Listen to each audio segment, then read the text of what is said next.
Right. అనర్హత వ్యవహారంలో speaker నోటీసులపై Khairatabad MLA దానం నాగేంద్ర స్పందించారు. తాము ఎప్పటికీ బీఆర్ఎస్ ఎమ్మెల్యేనని, ఆ పార్టీ తనను సస్పెండ్ చేయలేదని పేర్కొన్నారు. స్పీకర్ నోటీసులకు తన తరపు న్యాయవాది ఇప్పటికే వివరణ ఇచ్చారని, విచారణకు వ్యక్తిగతంగా హాజరు కావాలని తనకు చెప్పలేదని వెల్లడించారు. స్పీకర్కు ఇచ్చిన లేఖలో తన అడ్వకేట్ ఏం రాశారో తనకు తెలియదని పేర్కొన్నారు.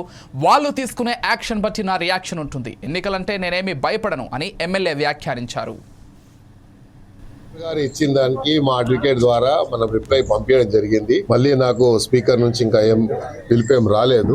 వచ్చినప్పుడు నేను నా అడ్వకేట్ వెళ్ళి మేము ఇస్తాం తప్పకుండా. అదే విధంగా మేము ఇచ్చినటువంటి రిప్లై ఇప్పటిదాకా మాకు వచ్చిన దానికి మేము రిప్లై జవాబు ఇచ్చాము ఒకటి. కానీ ప్రత్యేకంగా మమ్మల్ని మరి ప్రెసిడెంట్ గమ్మని ఎక్కడ స్పీకర్ గారు ఇప్పటిదాకా చెప్పలేదు. చెప్పినప్పుడు నేను వ్యక్తిగతంగా పోయి నా ఎక్స్ప్లెనేషన్ ఇచ్చు. రాజీనామా చేయాల్సిన పరిస్థితి వచ్చినా, ఒకవేళ అట్లా డిస్క్వాలిఫికేషన్ వచ్చినా, నేను ప్రజాబలంతో ఇన్నిసార్లు గెలిచాను.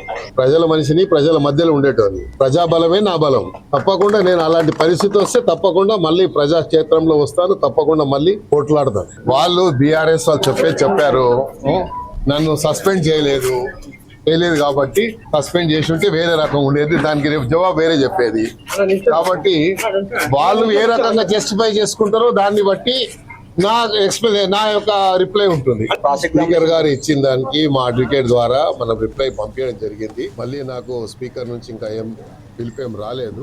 వచ్చినప్పుడు నేను నా అడ్వకేట్ వెళ్ళి మేము ఇస్తాం తప్పకుండా. అదే విధంగా మేము ఇచ్చినటువంటి రిప్లై ఇప్పటిదాకా స్పీకర్ గారు ఇచ్చిన దానికి మా అడ్వకేట్ ద్వారా మనం రిప్లై పంపించడం జరిగింది. మళ్ళీ నాకు స్పీకర్ నుంచి ఇంకా